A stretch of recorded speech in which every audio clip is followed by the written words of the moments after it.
ভিডিওটা করা বেশ কয়েকদিন হয়ে গেল, আর এটাখানে দেখা পাচ্ছেন মোর বেটা আর মুই দুজনে রথের দড়ি টানি ধরে দিচ্ছি, মানে নিয়ে যাওয়া দিচ্ছি। আর প্রথমে তো গেছি আমার সামনত, কিন্তু সামনত এত পরিমাণে ভিড় ছিল, সামনত সুন্দর করে টানার পরে তারপরে কয়েকটা বউ এসে এমনভাবে ধাক্কাধাক্কি করলে যে মোর বেটা পড়ে যাওয়ার মতো অবস্থা ছিল। তো যাই হোক, মুই আর ওটাখানে ওই মুহূর্তে বেটাক নিয়ে সঙ্গে সঙ্গে সরিয়ে এসে সামনের একটি দেখি সামনত অতটা ভিড় নেই, মানে যেটা আর কি জগন্নাথ আছে, জগন্নাথের ওটা খুব একটা ভিড় নেই, কিন্তু তার সামনে সবাই ভিডিও করার জন্য গেছে জন্য খুবই ভিড়। তো দেখো কী হারে ভিড় হয়েছে।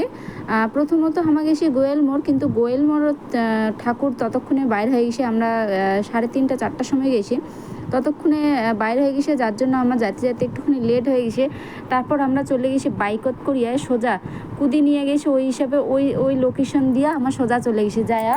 অবশ্য বেশি দূর যাওয়া লাগেনি, প্রায় হিমুল পার হয়ে গেছি। হিমুল পার হয়ে দেখি যে রথ নিয়ে যাওয়া হচ্ছে। তারপরে তার আগত যায় দাঁড়ায় আমার রথের দর্শন করনি, তারপরে রথক টানি নিয়ে গেনি। আর কায় রথ টানিছেন এইবারে জানাবেন। কি রথ টানা নাকি খুবই ভালো, তবে প্রত্যেকবারে তো হয় না, তবে এইবারে খুব ভালো লাগলে রথ টানা হয়ে গেছে। আর দেখো কী হারে ভিড়, এটুকু না দেখো এত ভিড়ের মাঝখানে সবাই যায় আর রথের সামনে যায় প্রণাম করা লাগে।